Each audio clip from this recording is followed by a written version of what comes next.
como ustedes saben, hoy va a ser no una conferencia, sino un debate, una cuestión disputada. Vos haces mate y...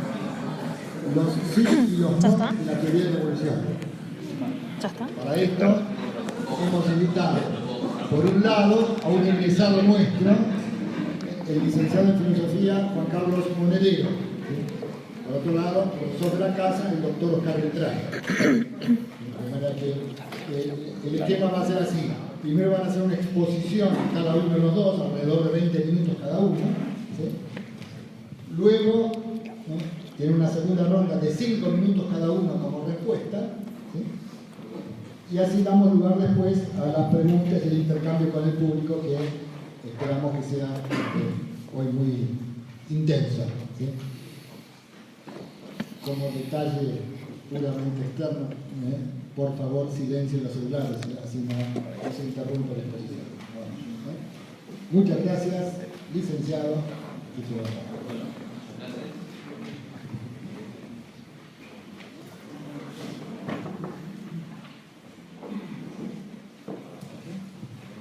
Buenas noches a todos. ¿Por qué le decimos no a la teoría de la evolución? En primer lugar, lo que quiero puntualizar es que en algún lugar de la mente de ustedes me animo a decir que no todos, o la mayoría, tienen la misma libertad para pensar en contra de la evolución que la libertad que tienen para pensar a favor de la evolución.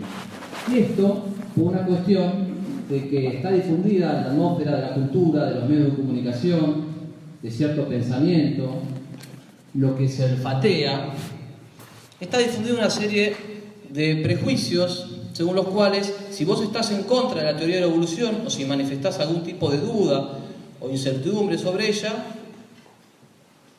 sos una persona de pensamiento primitivo, sos una persona cerril, no estás actualizado, sos anticientífico. Y por lo tanto, estas etiquetas, estas palabras que van cayendo sobre nuestra mente, no digo que cierran, pero sí de alguna manera restringen nuestra capacidad y nuestro juicio crítico, porque nos damos cuenta de que si decimos algo contra esa teoría, seremos mirados como, bueno, sí, alguien que está diciendo algo desactualizado. Y en ese sentido nuestro amor propio puede llegar a resentirse y eso no nos gusta. Les voy a contar una anécdota.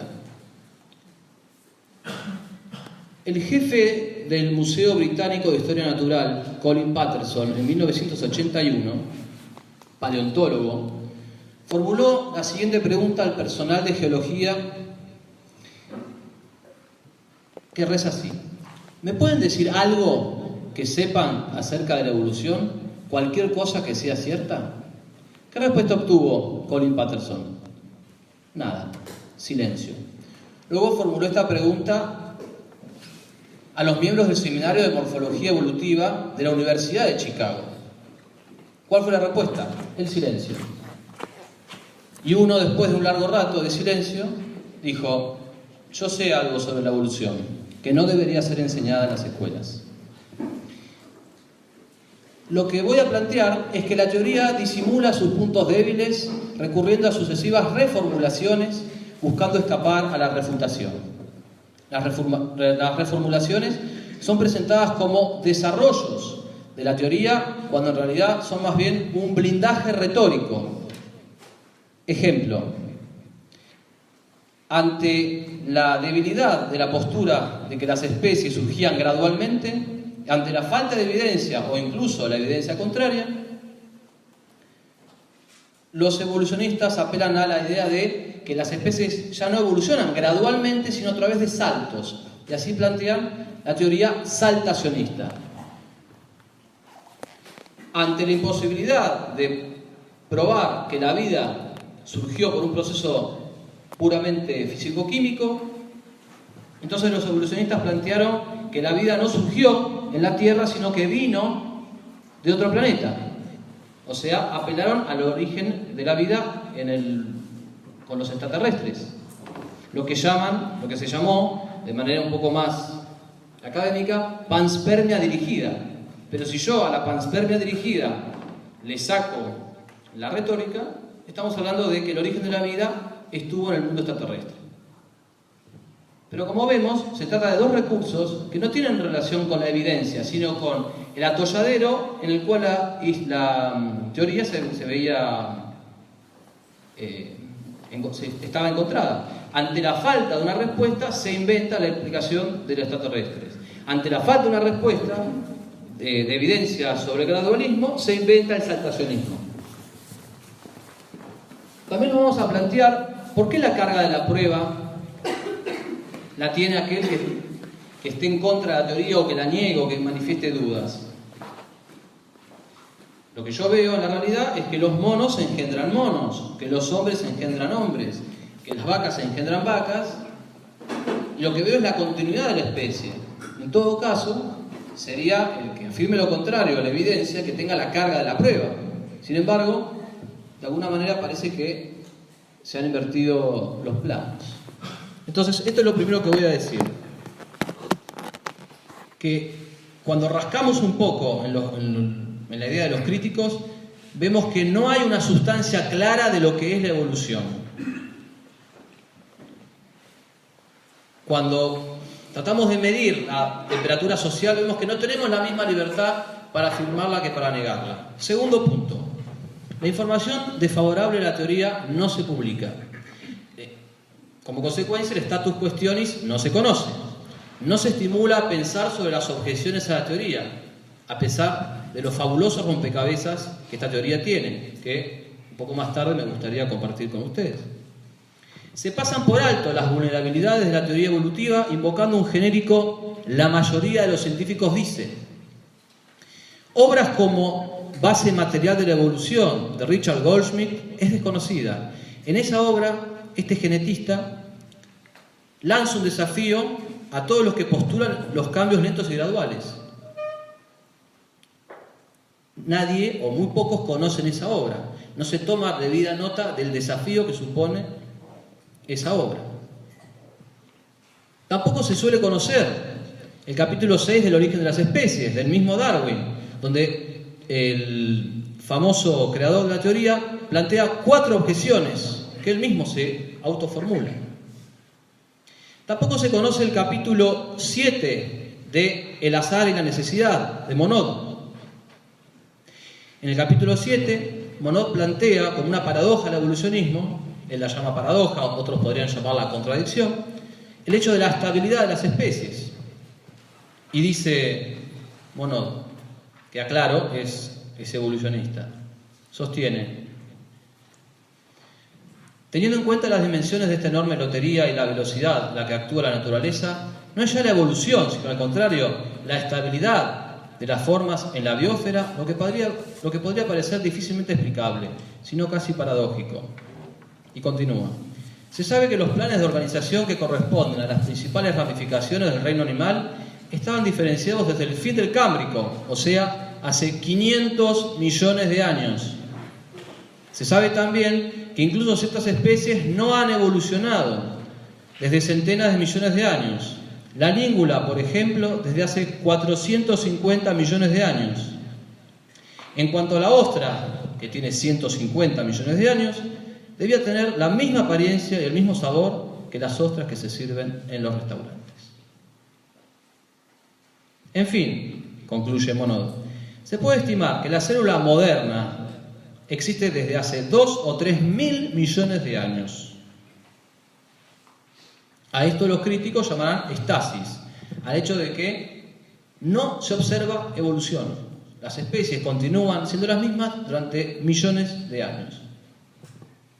Pero esto no se conoce.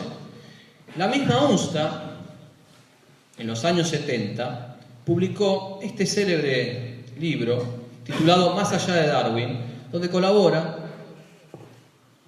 un biólogo y un paleontólogo. Este libro es muy famoso en algunos lugares porque es lo que siempre se regala entre los seminaristas de ciertos grupos. Siempre cuando un seminarista llega a su primer o segundo año le regalan este libro, porque parece que es bastante popular. Quizá alguno de ustedes lo tenga. Tampoco se conoce el fraude en torno al hombre de Piltdown.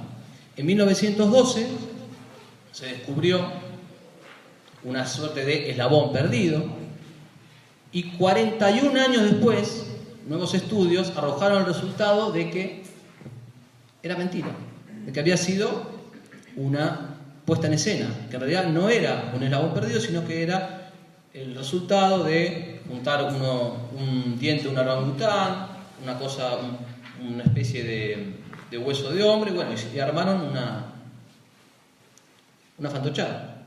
Pero no se conoce esto y no nos invitan a reflexionar sobre estos puntos débiles de la teoría. Entonces, lo segundo que quiero mostrar es que no es legítimo, no es sano desde el punto de vista intelectual que no se nos invite a reflexionar sobre los puntos débiles de la teoría. Algunos rompecabezas de la evolución. Los evolucionistas te dicen el qué, pero ignoran el cómo. ¿Cómo pueden decir que ocurrió si no saben cómo ocurrió? ¿Cómo están tan seguros del hecho de la evolución si no pueden designar inequívocamente un mecanismo y decir es por este motivo? Cuando ustedes van a ver el status questionis, ven que hay distintas teorías. Las teorías se oponen unas a otras, pero te dicen, no importa cómo ocurrió, estamos seguros de que ocurrió. ¿Cómo pueden saberlo? Primer rompecabezas. Segundo rompecabezas. La transformación de las especies. Y voy a dar un ejemplo muy visual. El reptil, que según la teoría, se convierte en ave. Recuerdan ustedes que uno de los puntos claves de la teoría es que todos los seres están conectados por un gran árbol de la vida. Desde un primer ser unicelular, luego pasa a un ser pluricelular, anfibios, reptiles, mamíferos, monos, hasta llegar al hombre. Todos tenemos presente más o menos la idea del ancestro común. Pues bien, si el reptil es el antecesor del ave, tenemos que concluir que las patas del reptil se convertirán en las alas del ave. Ahora bien, los seres intermedios, si la evolución ocurrió lenta y gradualmente, como se nos dice, son inviables, porque la pata dejará de ser útil para reptar mucho antes de lo que será apta como ala para volar. Por lo tanto, esas criaturas son criaturas imposibles que, según el mismo sistema de la lucha por la supervivencia planteado por Darwin, tenderían a su desaparición y no dejarían descendencia. Y por lo tanto no habría nuevas especies, no estaríamos aquí. Ese es el segundo argumento. Tercer argumento, tercer rompecabezas de la teoría. La aparición y desaparición repentina en el registro fósil. Como dijimos, la teoría postula que los seres aparecen y desaparecen gradualmente. ¿Y qué pasa cuando en el registro fósil vemos un corte abrupto? Los mismos paleontólogos hablan de la explosión cámbrica. Dicen que en la época del Cámbrico explotó la vida, apareció una vida que no puede ser explicada por los fósiles del Precámbrico. En síntesis nos dicen que los fósiles del Precámbrico son demasiado simples y que los fósiles del Cámbrico son demasiado complejos. No hay tiempo, según los paradigmas de ellos, no hay tiempo para que haya habido tanta evolución. Explosión cámbrica. También la desaparición repentina es un problema, porque supuestamente el proceso es lento y gradual. Otro punto débil de la teoría, que siempre presentan como evidencia de evolución lo que en realidad podemos llamar microevolución. Por ejemplo, el cambio de color de las polillas es presentado como un ejemplo de evolución, pero la polilla sigue siendo polilla. Se han hecho experimentos con moscas de la fruta. Se ha logrado una mosca de la fruta con patas en la cabeza, deformes, pero siguen siendo moscas de la fruta. Entonces, cuando ellos quieren, de alguna manera, presentar lo que es un cambio de especie, están presentando lo que es un cambio de la especie. Están presentando como si fuese macroevolución lo que en realidad es microevolución. Hay un salto lógico ahí que no está justificado por la evidencia. Pero te lo presentan como concluyente, como definitivo, y encima, si vos te atreves o si pensás distinto, hay una propaganda preparada para castigarte o de alguna manera hacerte sentir un poco limitado. ¿Por qué aparecen los fósiles más lejanos y no aparecen los más cercanos? Supuestamente tenemos un montón de fósiles de especies que se han extinguido o de especies que siguen existiendo pero del pasado. Sin embargo, no aparecen los más lejanos. ¿Por qué lo que es más fácil que aparezca no aparece, pero lo que es más difícil sí? ¿Por qué justo los eslabones perdidos no aparecen? Y los que están atrás, que están más lejos en el tiempo, sí. Todos estos problemas que tiene lo que llamamos la evolución gradualista, basada en cambios lentos y graduales, son superados por la visión del evolucionismo que ya no es gradualista, sino saltacionista. Pero de nuevo, acá lo que hacemos es reformular la teoría para acomodarla a la evidencia. No estamos encontrando nueva evidencia, estamos acomodando la teoría de la evidencia, que es como si yo, cuando estoy por patear un penal, muevo el arco. Nunca voy a anotar. Entonces, lo que quiero plantear acá es que, por supuesto que la reformulación de una teoría es un método legítimo, pero tiene que tener un fundamento. Y no puede ser que yo permanentemente reformule la teoría, recicle la teoría, al solo efecto de hacerla escapar a la contrastación. Eso me lleva a pensar que no es que yo vea que hay evolución, sino que yo quiero que haya evolución y lo que hago es acomodar todos los datos para terminar justificando ese punto de partida elegido inicialmente. Frente a esto, entiendo yo humildemente que la filosofía cristiana, que los teólogos, que los filósofos y que los estudiamos filosofía, tenemos que ser conscientes de estos puntos débiles y no pretender, de alguna manera, enfeudar a nuestra filosofía cristiana con una teoría que ya en el campo científico tiene muchísimos puntos débiles y que me parece innecesario que postulemos una conciliación con una teoría de la evolución que cuando intentamos agarrarla y ver su consistencia vemos que es vaporosa, que se escapa, que escapa a la contrastación, que escapa a la confirmación y que por lo tanto se vuelve como un concepto indefinido y huidizo. Así que con esto quiero dejar la palabra al doctor Oscar Beltrán, agradeciendo especialmente al profesor porque él ha tenido la deferencia de debatir conmigo y ha sido un crítico implacable de mi tesis cuando la presenté hace 2 años y sus observaciones me han ayudado a mejorar mucho. Muchísimas gracias.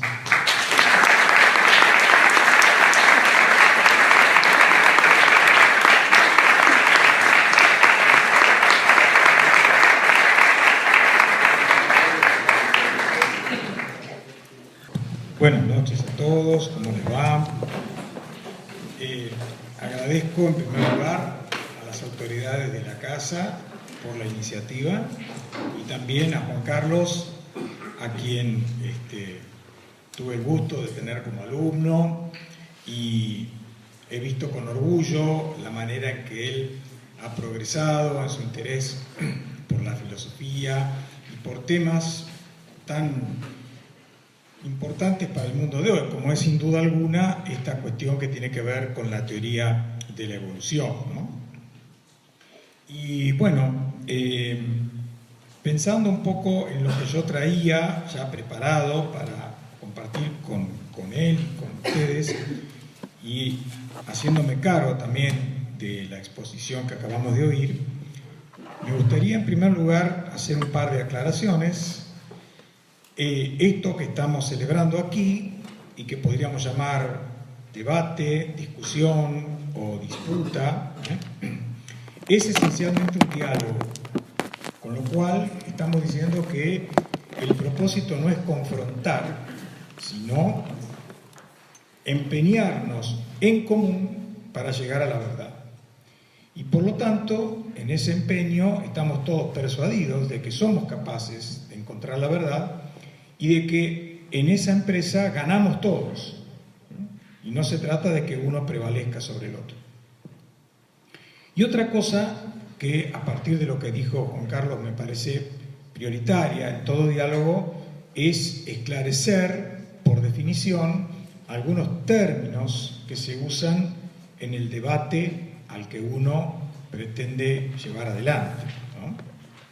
Porque Juan Carlos efectivamente estuvo planteando cuestiones que hacen a la teoría de la evolución, detrás de lo cual uno se puede hacer varias preguntas, ¿no? ¿Qué se entiende por teoría? ¿Qué se entiende por evolución? ¿Cuáles son las modalidades según las cuales se ha desarrollado la respuesta científica al problema que se describe como evolución, etcétera, ¿no? Bueno, por este lado, lo primero que yo quisiera aportar es la convicción de que la palabra evolución es exactamente un término que refiere a un concepto filosófico. Los científicos no deberían hablar de evolución, al menos sin pedirle consulta sobre esto a los filósofos. Hay un autor que seguramente vos leíste también, que es Tian Gilson, ¿no? De Aristóteles a Darwin, que, fiel a su estilo, ¿no? Dice en un pasaje: la palabra evolución ha brindado el servicio de esconder una idea, ¿no? Porque justamente para muchos la ventaja de usar la palabra evolución es que no sabemos de qué estamos hablando. Y fíjense además que es emblemática la circunstancia de que Charles Darwin jamás la haya usado, porque en este sentido me parece que los que piensa Juan Carlos como ideólogos de la evolución han querido manipular un poco la figura de Darwin, haciéndole ejercer el papel de filósofo cuando en realidad es un hombre de ciencia, ¿no? Y él no menciona la palabra evolución, menciona selección natural, transformismo, etcétera, etcétera, ¿no? Entonces, si yo tuviera que proponer algunos conceptos orientativos sobre lo que se entiende por evolución, diría 4 cosas. Primero, la evolución es un cambio, no es creación. Pensar en una oposición entre creación y evolución es no entender exactamente a qué se refiere uno cuando habla de lo que evoluciona. Nada puede evolucionar de la nada. Entonces, en ese sentido, la evolución supone un sustrato permanente y nada tiene que ver con una presunta superación del concepto de creaturidad.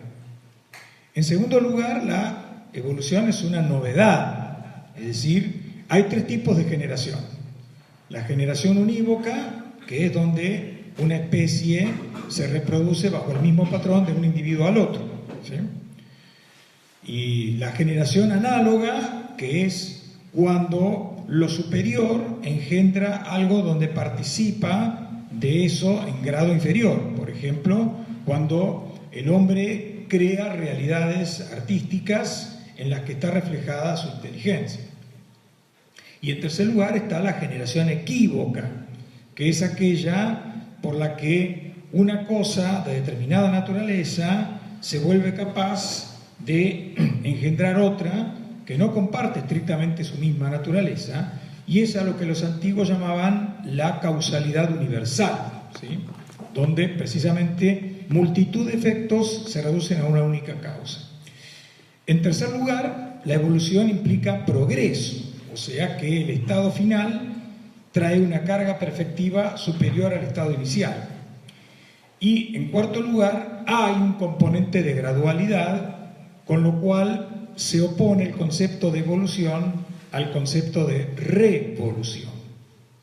Habida cuenta de lo que estamos diciendo, yo creo que ya se pueden anticipar 2 conclusiones. La primera, que por el lado de su referencia al progreso y por el lado de su condición gradual, la idea de evolución es muy congruente con la idea de naturaleza.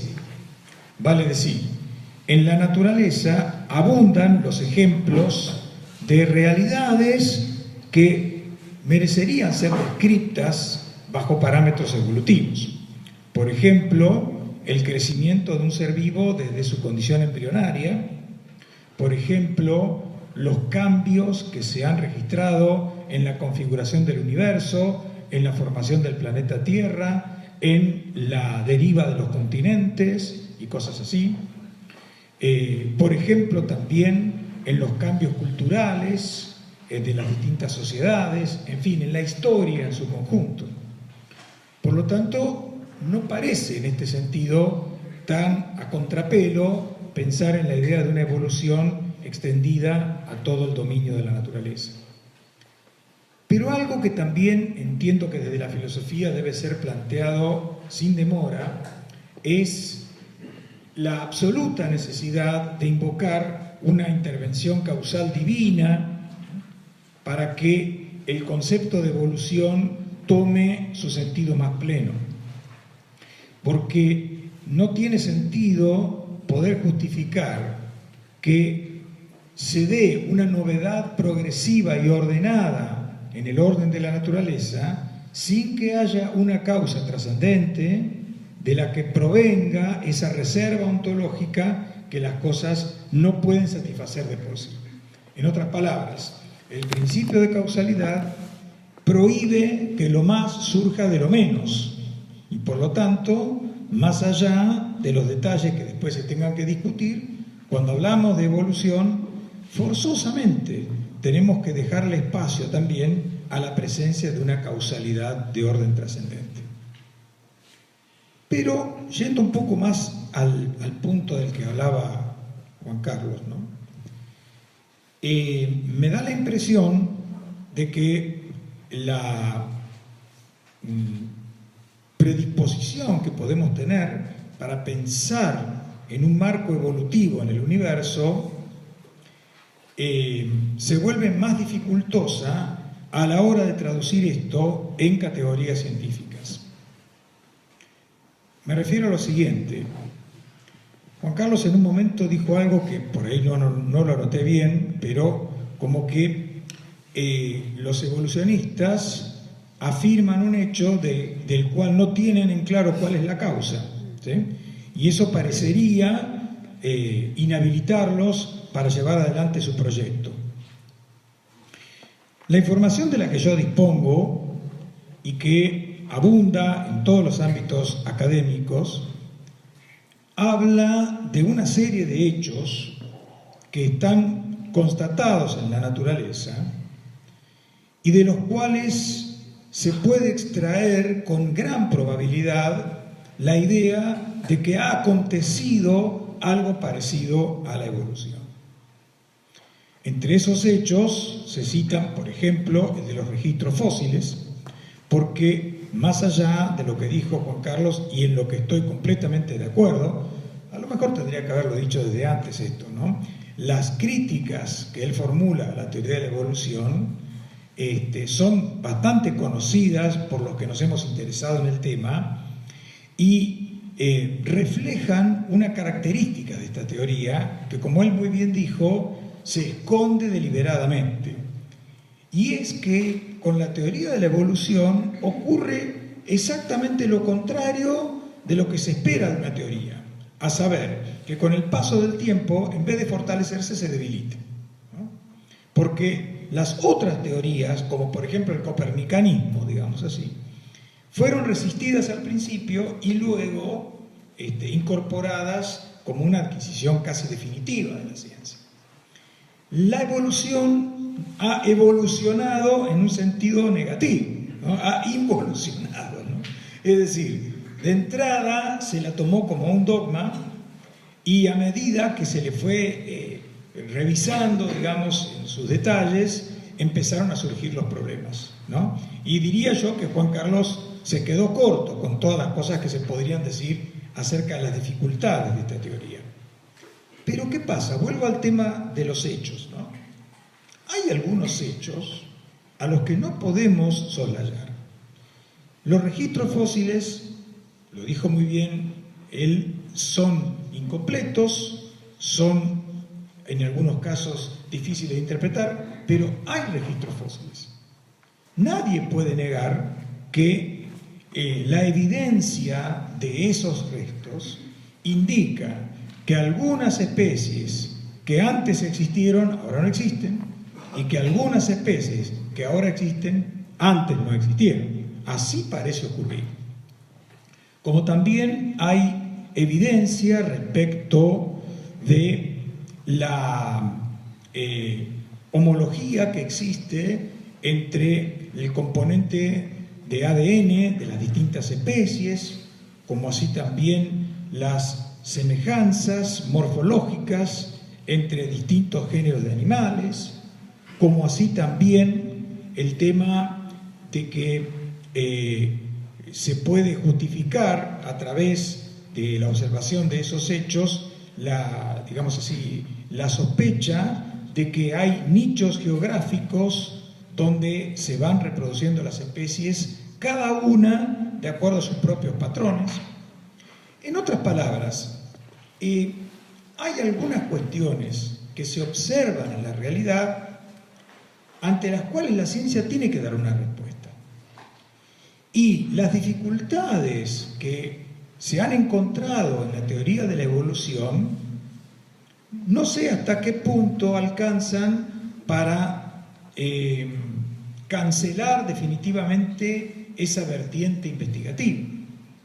Con esto quiero decir que los problemas de la teoría de la evolución deberían ser motivo para que sus protagonistas tengan una actitud más cautelosa, más prudente, más humilde, pero mientras tanto la problemática de la explicación de esos hechos queda en pie, ¿no? Y bueno, a la ciencia no se le puede pedir, por ejemplo, como proponen los creacionistas, que adopte el concepto de Dios como una explicación alternativa. La presencia de Dios se da por hecho, pero más allá de esa cuestión, bueno, la pregunta sería, ¿cuáles son las causas segundas, las causas naturales que podrían haber intervenido en un proceso de evolución? Les recuerdo aquí que la tradición cristiana, y en esto también después quisiera hacerle una pregunta a Juan Carlos, al hacer referencia al cristianismo con respecto al tema de la evolución, pero bueno, eso quedará para después. Digo, en la tradición cristiana, el impacto que produjo la perspectiva de la creación según el Génesis hizo que muchos autores discutieran el hecho de que el mundo apareciera en sus distintas formas de manera progresiva, los famosos 6 días. San Agustín precisamente propone la teoría de las razones seminales, ¿no? Es decir, que el Creador hizo todo al mismo tiempo, pero mientras que algunas cosas fueron puestas en la existencia en acto, otras lo fueron virtualmente y según el transcurso del tiempo. Esta teoría de las razones seminales fue incluso después recogida por los escolásticos. Santo Tomás le dedica varios pasajes de su obra en términos de aprobación. Y tenemos después una serie de testimonios por parte de autores muy reconocidos en el campo filosófico y científico que se inclinan a decir, efectivamente, ¿no? Todo parece señalar que la providencia quiso hacer el mundo de acuerdo a una pauta susceptible de ser descrita como evolución. Pero eso no impide reconocer las dificultades, los enigmas, los desafíos a los que hoy se enfrenta la ciencia con respecto a esto. Mi opinión en este sentido, para ya concluir, es que debemos estar muy alertas para no permitir que una teoría científica se vuelva estandarte de una causa ideológica, o peor aún, que se la proponga como justificativo para el ateísmo o para otra postura de esa naturaleza. La ciencia debe permanecer en su ámbito y dedicarse a lo suyo. Y ardua tarea le queda con respecto a estos temas, como ha quedado claro por las ejemplificaciones tan ilustrativas que hizo el licenciado Monedero. Entonces, lo que yo pienso es que, aún a pesar de todas estas dificultades, la teoría de la evolución se sostiene al amparo de ser, por el momento, la menos mala de las explicaciones disponibles, que tiene por delante un trabajo que realizar, que no sabemos a dónde va a concluir, pero que, en definitiva, está basada en ciertos indicios sobre los cuales la comunidad intelectual parece estar de acuerdo, que apuntan hacia un significado de estas características. Bueno, por mi parte nada más, te agradezco lo que habías planteado en su oportunidad y bueno, seguimos con la dinámica, ¿no?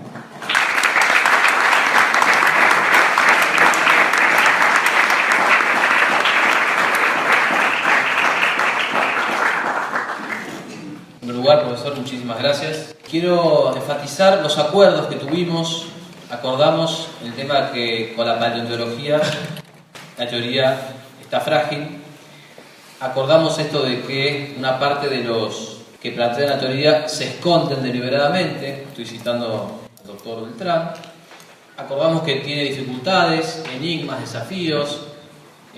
Acordamos de alguna manera que la teoría retrocede en sus explicaciones porque ante la evidencia contraria o ante los problemas no tienen menos que retroceder. Entonces eso lo ponemos como base, sobre eso estamos de acuerdo y sigamos de alguna manera buscando profundizar y ver hasta dónde nos va a llevar este camino. Se habló de la semejanza, genética, del ADN. Lo primero que tenemos para decir es que semejanza no es parentesco, que la teoría de la evolución plantea el parentesco y que si bien el parentesco a veces y por lo general supone la semejanza y la contiene, no se puede dar la inversa. No toda semejanza es un signo inequívoco de parentesco. Primera cosa que me gustaría puntualizar. Después, que no se trata de juzgar a Darwin. El alma de Darwin habrá sido juzgada por el creador y es verdad que algunas expresiones de Darwin donde él insinúa cierta existencia de Dios, incluso habla del creador, la palabra creador en el origen de las especies la dice Darwin. Pero acá no estamos juzgando a la persona de Darwin o a su inteligencia, a su voluntad, sino a los efectos del movimiento que de alguna manera Darwin echó a rodar. Y en esos efectos tenemos que admitir que a la luz de la enseñanza académica y del predominio del evolucionismo y del darwinismo, estas ideas científicas han sido enseñadas con una fuerte carga de la filosofía antiteísta, antifinalista, anticreacionista. Entonces, lo que yo me voy a enfocar es en el efecto más allá de la persona de Darwin. Es verdad, como dice el doctor Beltrán, que él usó la palabra evolución, usó otros términos, y creo que acá estamos ante la misma palabra, el mismo término, la misma locución, pero que tiene un significado distinto. Respecto del significado finalista, de profunda raigambre tomista, del profesor Beltrán, yo no puedo más que estar de acuerdo. Es decir, los conceptos que plantea el profesor Beltrán de finalismo, de tendencia a un progreso, de intervención de Dios, por supuesto que estoy de acuerdo. Pero el pequeño detalle es que ese término no es usado en el sentido que el profesor le está dando en la comunidad científica, sino que es usado o en el sentido de evolucionismo gradualista, que tiene las dificultades que mencioné y que el profesor aceptó, o en un sentido vaporoso, como algo que no se puede asir y que apela a constantes reformulaciones para escapar a la contrastación, o peor aún, en un sentido ideológico. Entonces, a mí me da esa sensación que mi temor es que por ahí pensemos que por usar la palabra en el sentido que yo estoy de acuerdo y que doy por descontado que ustedes también, terminamos pensando que los demás la usan en el mismo sentido. Por último, coincido completamente, y me parece muy bien, y le agradezco, que haya dicho que el fin de este debate, de este coloquio, es llegar a la verdad. Con la verdad ganamos todos. Me quedo con esa frase. Y justamente lo que yo quiero plantear es que quizás el motivo por el cual no podemos asir, tomar, agarrar, contener el misterio de la vida es porque quizás el Creador se lo haya reservado y que todas las explicaciones racionalistas o materialistas sobre este misterio justamente chocan contra ese muro porque quizás Dios mismo se ha reservado ese conocimiento y quedará en el campo del misterio que, como bien sabemos y como bien dice Chesterton, no es contra la razón sino superior a ella. Muchísimas gracias.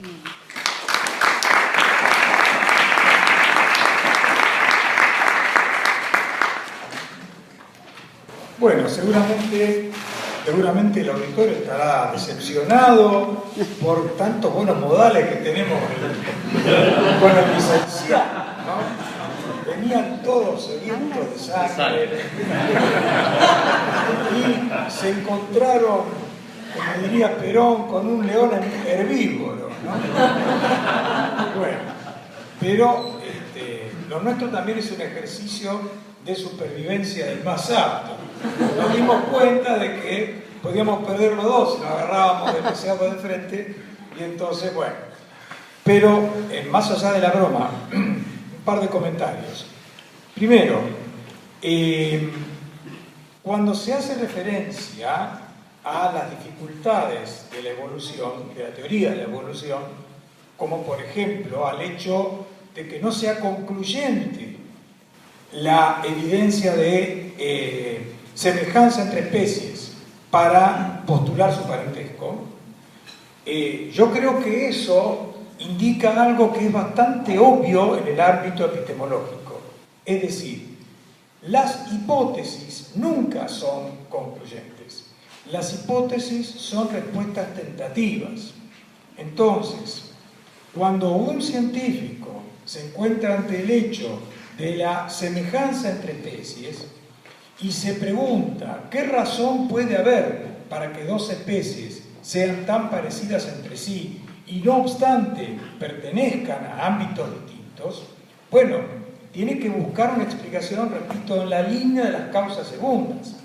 Entonces, no parece por el momento haber ninguna opción mejor que indicar la presencia de algún tipo de mecanismo por el cual una especie o bien se deriva de otra o tiene lo que se llama un ancestro en común.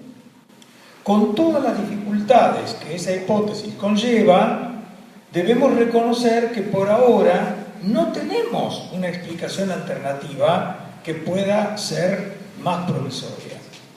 Y además, con esto lo conecto con la segunda observación, no perdamos de vista que del mismo modo en que los evolucionistas han querido convertir, en algunos casos, no necesariamente en todos, la investigación en este campo en un estandarte contra la religión, también se corre el riesgo de caer en el extremo contrario, vale decir, que por el solo empeño en rechazar cualquier intento de presentar el origen del mundo o de la vida en términos evolutivos, se niegue drásticamente ese hecho invocando una hipótesis, llamémoslo así, de carácter creacionista, cuando, repito, el creacionismo como teoría científica queda absolutamente deshabilitado porque no cumple con un criterio fundamental, que es el del correlato empírico. No hay manera de encontrar una indicación experimental de que las cosas hayan sido creadas por Dios o de que haya habido una intervención especial de Dios. En el caso que más frecuentemente se presenta, que es el de los milagros, justamente lo que hacemos es plantear la imposibilidad, bajo el conocimiento de la ciencia del momento, de que una causa de orden natural pueda producir ese efecto. Pero no es sino la conclusión de la impotencia de la ciencia y no de la evidencia de una intervención de orden superior. Entonces, en este sentido, hago la prevención de que en el debate entre evolucionistas y creacionistas estamos siendo testigos de una confrontación fundamentalista, de una confrontación que se aparta del régimen propio de la racionalidad científica, y por lo tanto recomiendo que tratemos de estar lo más alejados posibles tanto de un extremo como del otro. Nada más.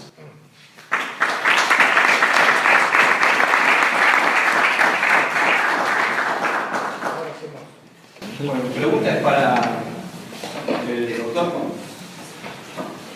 Ya que hablamos de teoría no extremista, no fundamentalista, bien científica, racional, empírica, hay una teoría que me gustaría saber si por lo menos la conocen, que es la planteada por varios científicos, un grupo de científicos, entre los cuales está Stephen C. Meyer, no sé, Michael B. Hill, unos cuantos, Sí. que es la teoría del diseño inteligente. O sea, es una teoría alternativa con una explicación bastante racional. Han hecho estudios de células y estudios profundos donde se explica el funcionamiento detalladísimo. Se han acuñado términos, no sé, como Complejidad irreductible. exactamente. ¿Cuál? Bueno, ¿qué opinan de esa Complejidad teoría? irreductible. La pregunta dirigida, la pregunta es ¿qué opinas sobre esa teoría? Y Bueno, es una pregunta difícil de responder en la brevedad que me amerita la situación, pero yo creo que en este caso también hay una debilidad en esa propuesta consistente en traducir una verdad de orden ontológico en una explicación de carácter científico. ¿Por qué digo esto?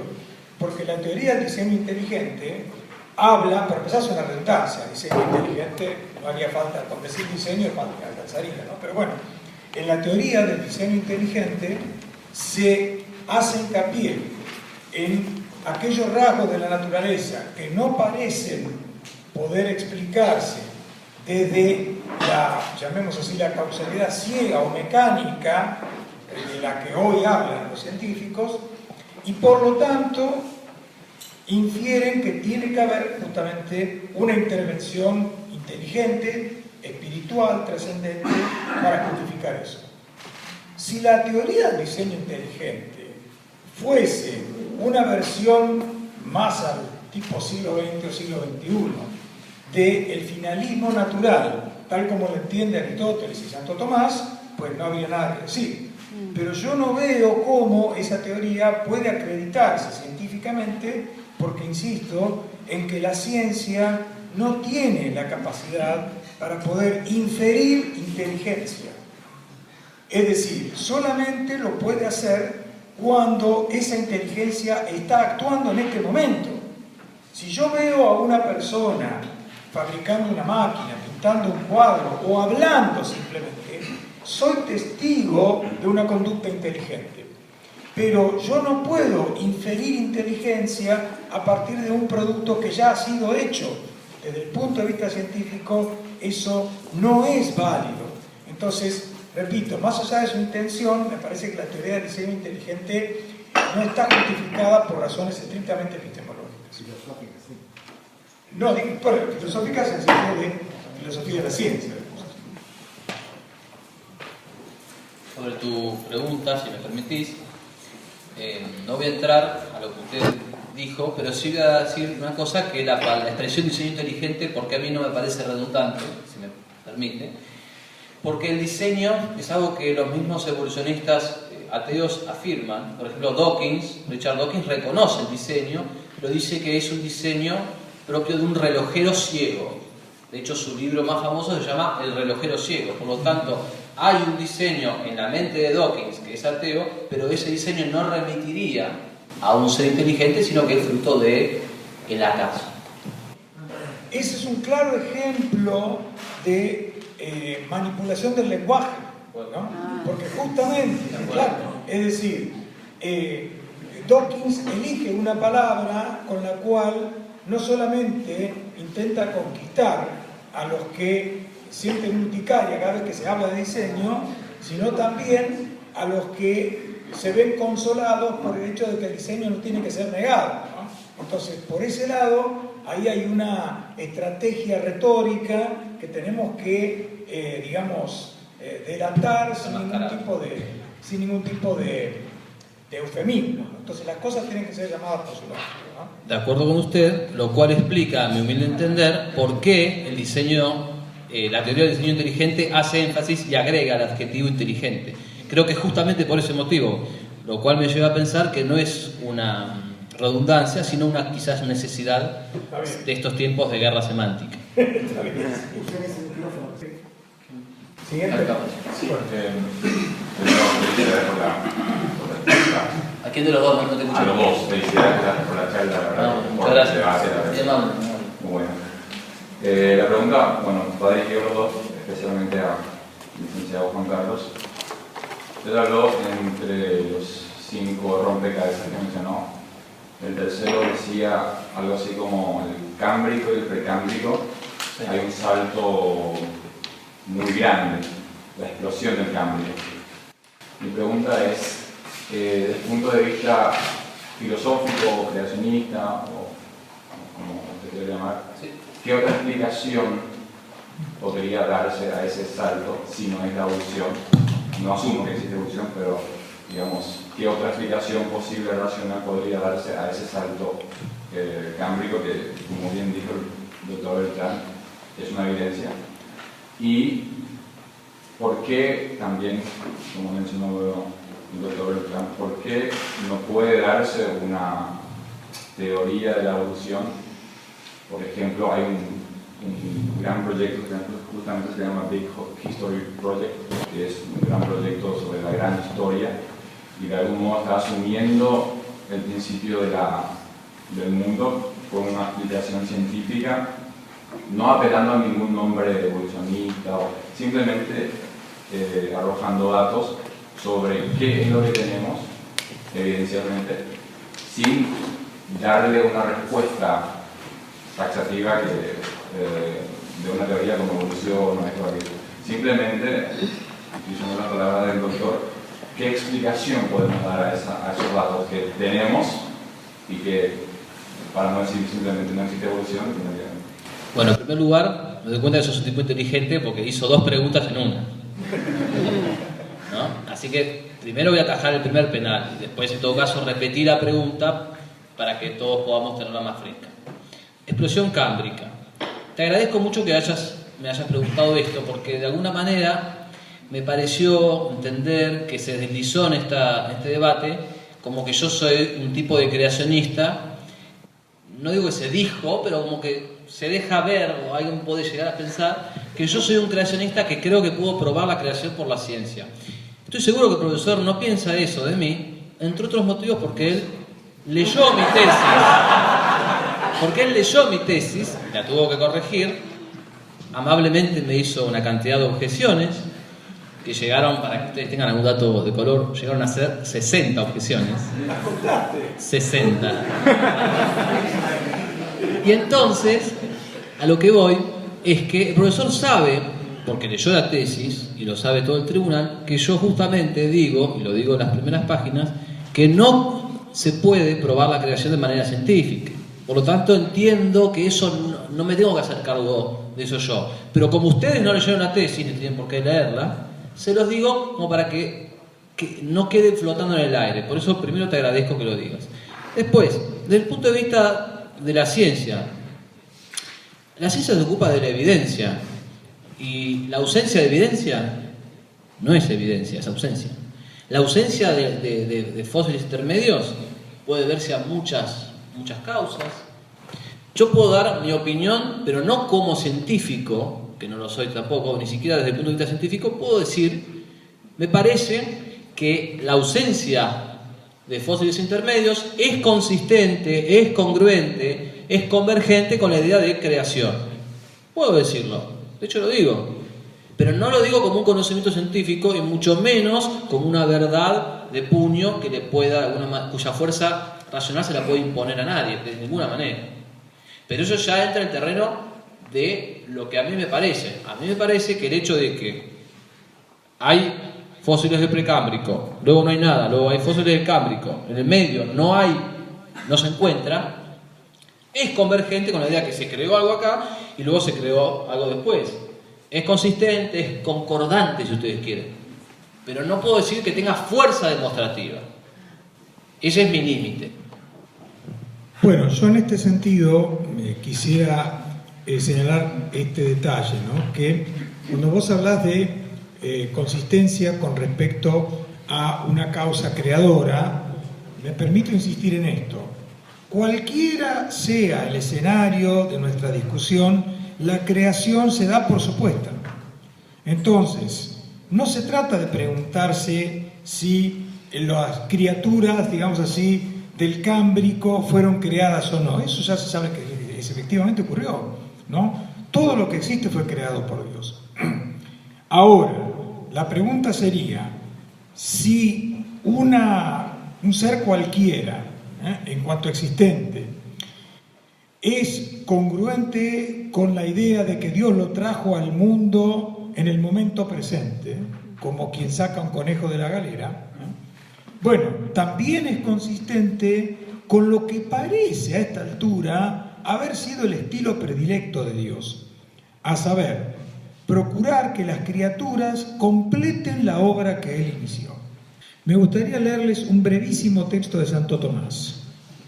La naturaleza no es sino la razón de cierto arte, el divino, íncito en las cosas, por el cual las cosas mismas se mueven a un fin determinado. Es como si el artífice que construye la nave pudiera distribuir la madera de tal modo que ella misma se moviera para producir la forma de la nave. Comentario a la física de Aristóteles, libro 2, lección 14. Yo creo que esa es la estrategia más interesante y más prometedora. La naturaleza, a mi criterio, contiene reservas que todavía no hemos podido desentrañar, y comparto contigo que en una de esas nos quedamos con la duda hasta el día en que suene la trompeta, ¿no? Entonces, en ese sentido, yo entiendo que la ciencia tiene que sentirse estimulada para seguir tratando de descubrir esa especie de santo grial que hay detrás del misterio del origen de la vida. Pero que quede claro que se embarraría la cancha innecesariamente si alguien propone a la creación en términos alternativos. La creación está detrás de todo y es la base fundamental a partir de la cual se puede llegar a discutir lo demás. Sí. Pero ¿cómo se podría, conciliar la idea de creación y designio de Dios con lo que sería la evolución mediante el azar, que es la teoría darwinista? Bueno, sí, de nuevo, ¿no?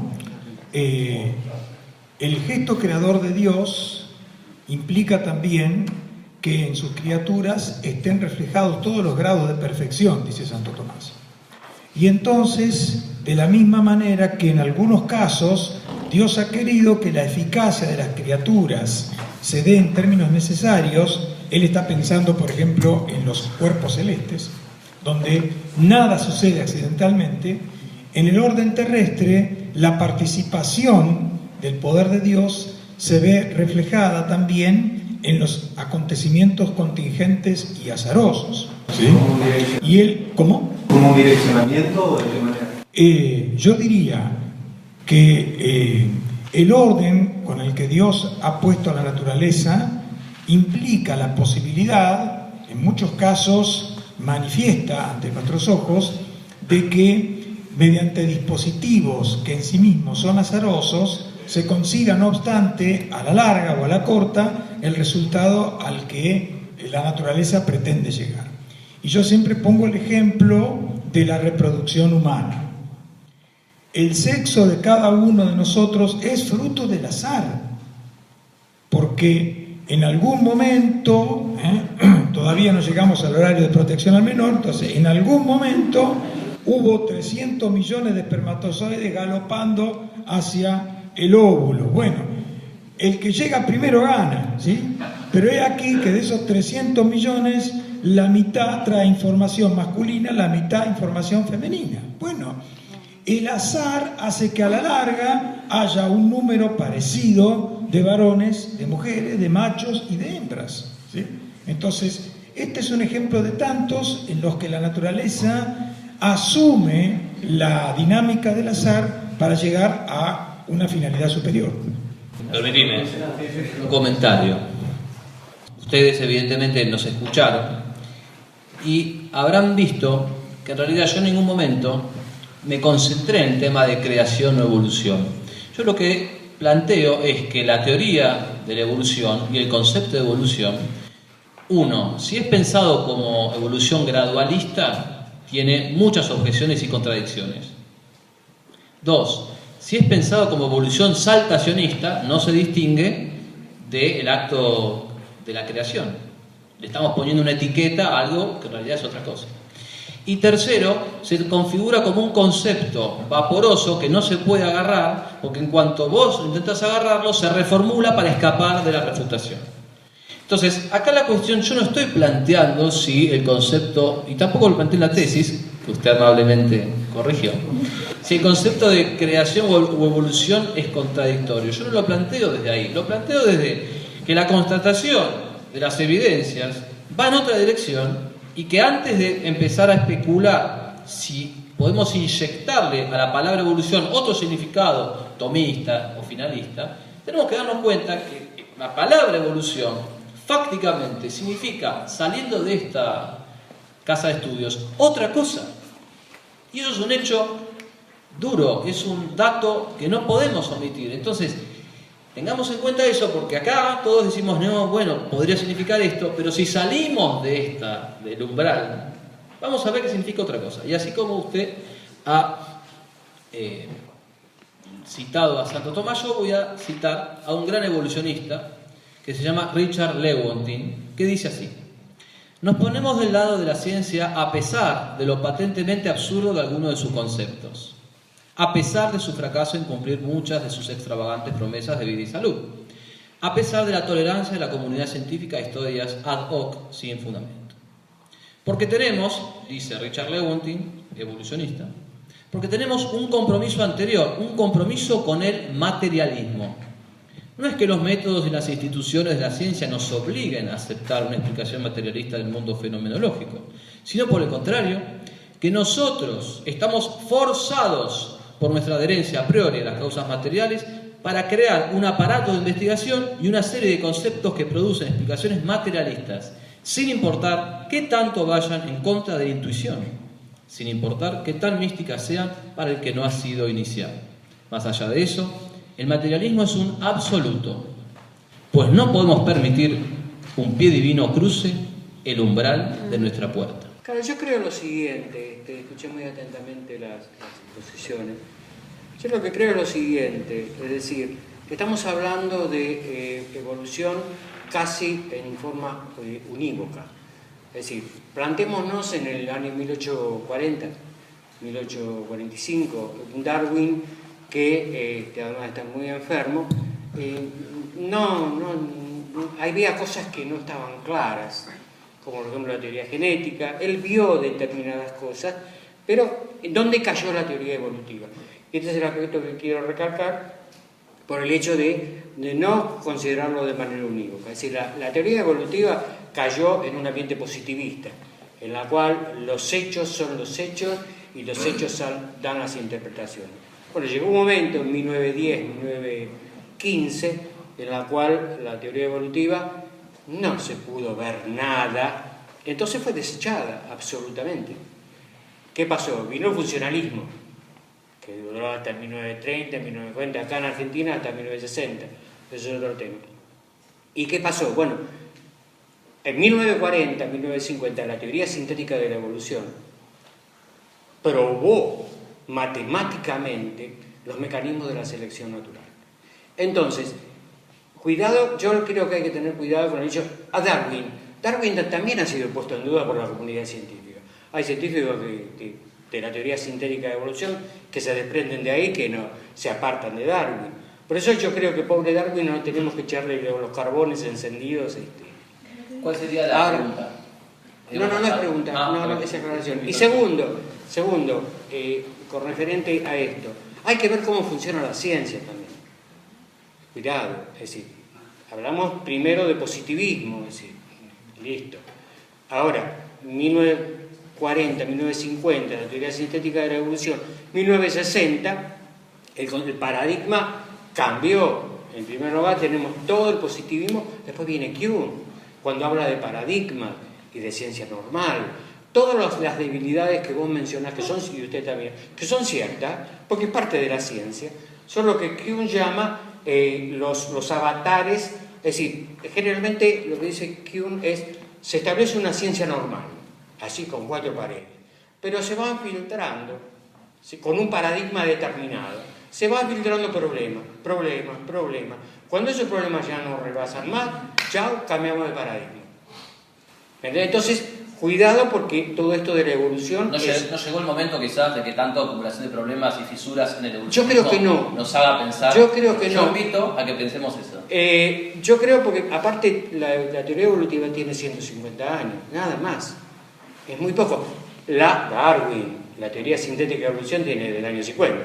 O sea que las cosas están todavía en la nebulosa. Ahora, lo que yo hago hincapié también, y perdona por la perorata, pero el problema es que el profesor lo planteó en un determinado momento, es decir, las evidencias de registro fósil en cuanto respecto a la evolución del hombre son muy fuertes,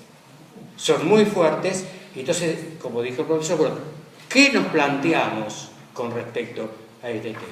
Por ejemplo, en Atapuerca, en España, han encontrado una cueva enorme que parece que quedaron derrumbados muchos australopithecus. Se están encontrando fósiles, no dan abasto. Calculan que van a terminar de sacar todo en 20 años. Por lo tanto, está todo muy en veremos. Eso es lo que yo quiero, que es parte de la ciencia, no es parte de la evolución. Bueno, vamos a dejarle espacio a otras preguntas. Gracias. Me gustaría hacer un comentario sobre... Me traes un comentario. No, es comentario. No, por favor. Stephen Jay Gould, uno de los más grandes evolucionistas de Estados Unidos y una autoridad en paleontología, ha trabajado junto con Niles Eldredge. Niles Eldredge, en un libro recopilado por el gran abogado norteamericano Proceso a Darwin, está en castellano, dice: Niles Eldredge, paleontólogo evolucionista. Los paleontólogos han dicho que la historia de la vida sustenta a la historia del cambio adaptativo gradual, sabiendo todo el tiempo que no es así. Y después dice que, miren esto, lo que complica la rutina normal es el lío para obtener un doctorado. Palabras de Niles Eldredge.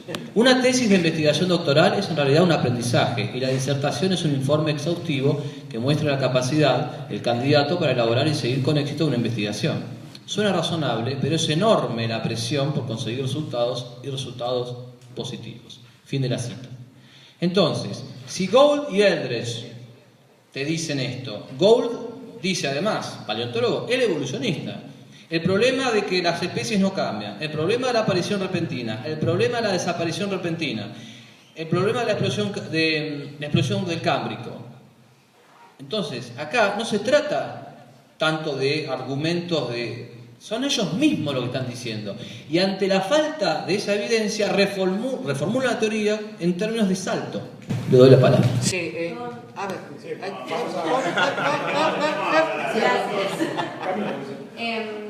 No, yo planteo más que nada una cuestión. Yo, en primer lugar, les agradezco a los dos. Yo, honestamente, de ciencia sé muy poco, y creo que quizás en algún momento nos pusimos a debatir sobre ciencia en esta sacra casa, donde en realidad casi nadie entiende nada, si somos muy honestos.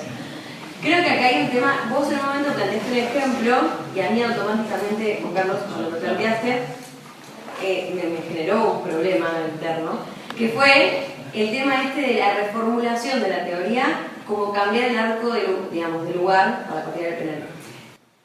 Y a mi humilde entender, yo creo que hay un núcleo, esencial en este problema, que creo que lo planteó el doctor Beltrán, que tiene que ver con esto de, bueno, tenemos esta evidencia, teníamos estas especies, ahora no las tenemos estas ahora que antes no las teníamos, veamos qué hipótesis formulamos para responder a esto, que es propio del saber científico, que ninguno de nosotros lo va a resolver, salvo que haya algún científico y le pido disculpas.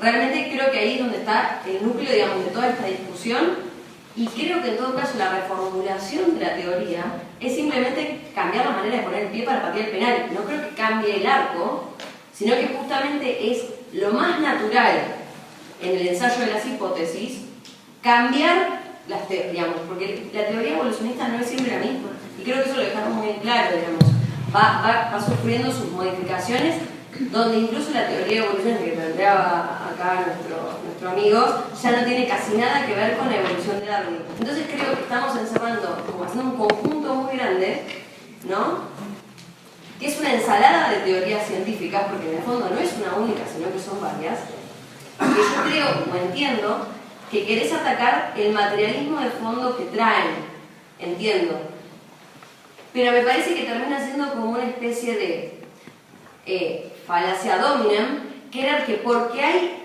científicos materialistas que la sostienen, pensar que no puede haber un desarrollo, un desenrollar la historia, ¿no?, e intentar explicar de alguna manera que lo va a hacer la ciencia y no nosotros, y ojalá algún día haya una teoría mejor si esta está en crisis, digamos, un paradigma en crisis, o si es una teoría falsada, o como digamos, con la escuela epistemológica que queramos, pero me parece que no va a salir de nosotros la respuesta científica, sino simplemente vamos a poder, en todo caso, primero quizás indicarle para dónde patear al señor que patea el penal, y en todo caso, después juzgar si entró o no en el arco con respecto a si no se cambió de ciencia, ¿no?, si no quiso hacer filosofía cuando estaba haciendo ciencia.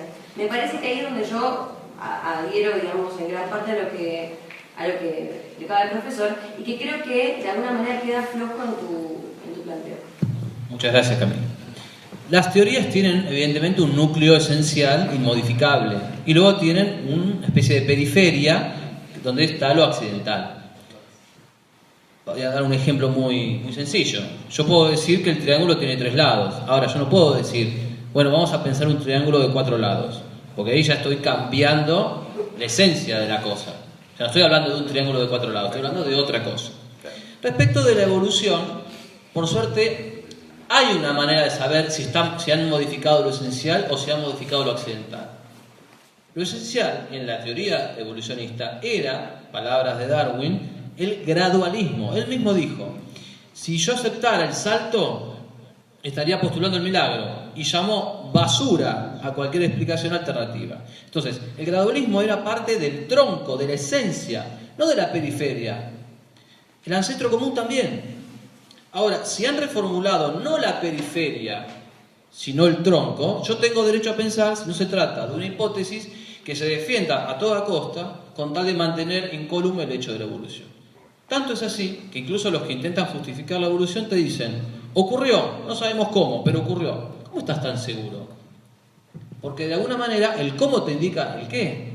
Yo no puedo decir, mira, vos robaste. No sé cómo robaste, pero yo estoy seguro que vos robaste. Estoy invirtiendo el orden lógico de los argumentos. Mi objeción es que son teorías distintas, y al ser teorías distintas, querer tratarlas igual a las que son distintas, en el fondo termina siendo una manera injusta de querer, de alguna manera, juzgar la historia de la ciencia. Te respondo. Ellos mismos la llaman con el mismo nombre. Usan la misma palabra. Y además, cuando reformulan la teoría, no te dicen, no, la reformulamos porque estaba muy débil y estaba a punto de caer. No, te la presentan con un poder indubitable, y eso es lo que de alguna manera mi mente se resiste, y espero que la mente de ustedes también se resista a esa violencia intelectual, porque ellos lo reformulan como si fuese una continuidad. Hoy, en algunos lugares no te dicen, no, bueno, mirá, Darwin tenía los papeles flojos, por decir alguna cosa. No, te dicen, Darwin, la parte genética, las leyes de Mendel completaron a Darwin, pero en realidad no lo completaron, lo estaban contradiciendo, y tuvo que haber una reformulación de la teoría sintética para salvar a Darwin.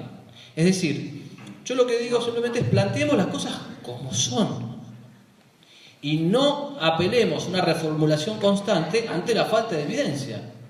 El profesor, por ejemplo, ha dado por hecho de que el creacionismo no. Entonces yo me anoté acá, el creacionismo no, el evolucionismo tal vez.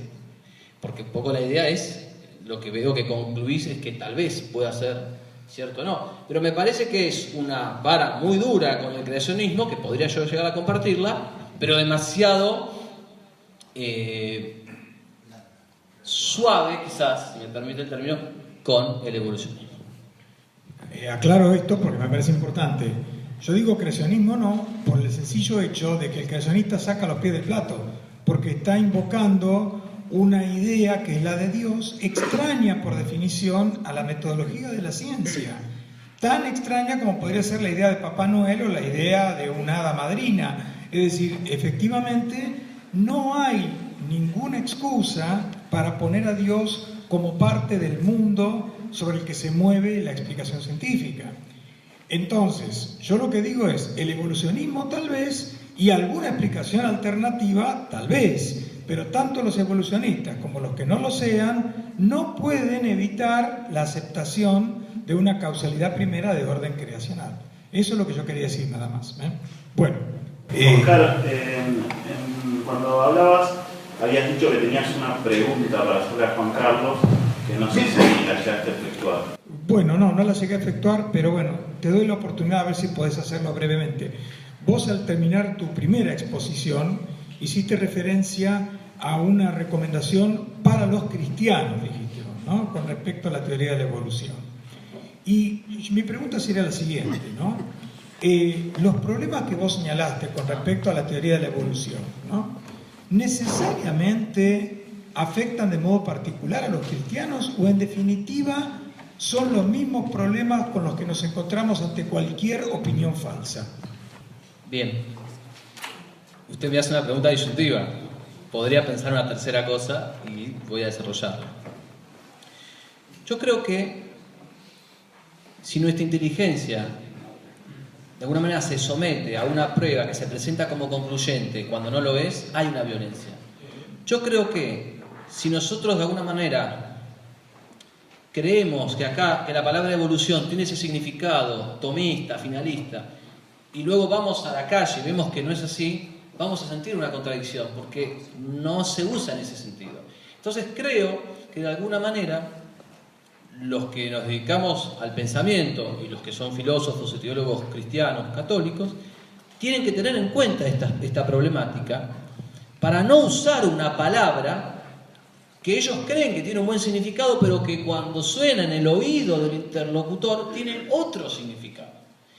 Y que me parece que no tenemos que de alguna manera hacernos creer entre nosotros que esa palabra es utilizada en el buen significado que usted viene ha descrito, sino que darnos cuenta de que la fuerza, de que de alguna manera el que marca el terreno, el que define el concepto, tiene la batalla ganada. Y ese concepto no lo definimos nosotros. Y eso tiene que ser un hecho que nos demos cuenta, más allá de nuestros deseos. Quiero también completar con esto. En este libro, Darwin, El proceso a Darwin, que está en castellano, retrata lo que fue la controversia en Filadelfia en 1967. Una controversia de matemáticos. Un matemático cuestionaba la teoría de evolución. Su argumento era el siguiente. Se llamaba Ulam. No hay tiempo para que el ojo evolucione. La cantidad de mutaciones es muy grande y el tiempo disponible no alcanza. Ese era su argumento. Matemático, ¿eh? No hay génesis. Matemático. Le respondieron. ¿Quién? Sir Peter Medawar y Waddington. Le dicen, usted está haciendo ciencia al revés. El hecho es que el ojo evolucionó y las dificultades no pueden ser sino aparentes. Ernest Mayr, el más prestigioso evolucionista del siglo XX, sostuvo en esa controversia: de alguna u otra manera, ajustando esas cifras, llegaremos a la solución. Nos conforta el hecho de que la evolución ha tenido lugar. Es un punto de partida y no un punto de llegada. Y eso es lo que yo quiero puntualizar acá y los invito a ustedes a pensar conmigo.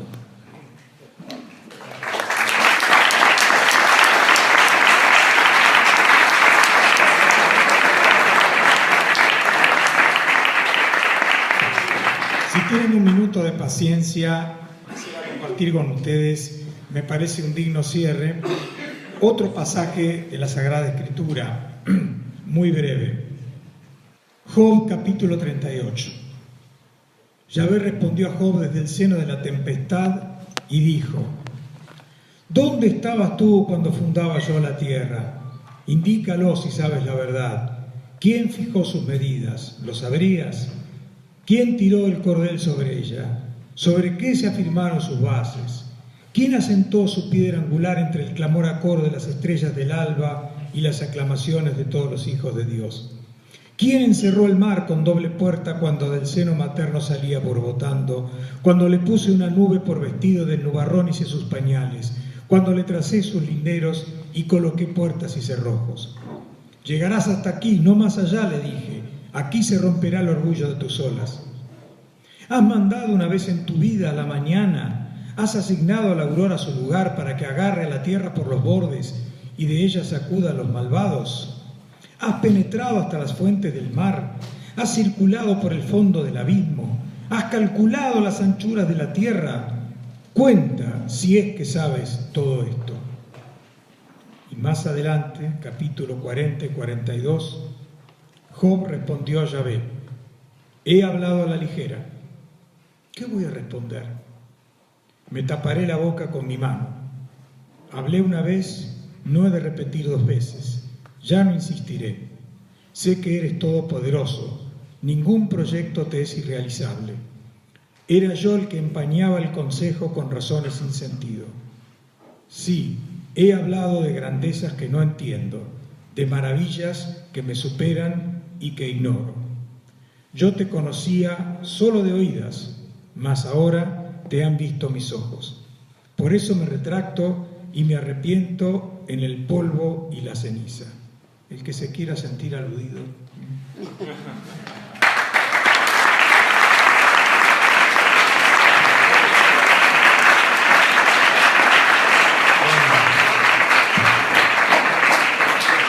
Quedarían 1000 preguntas, por supuesto es un tema para siempre, pero ya es la hora, tenemos que cortar. Agradecemos muchísimo a los dos, ¿sí?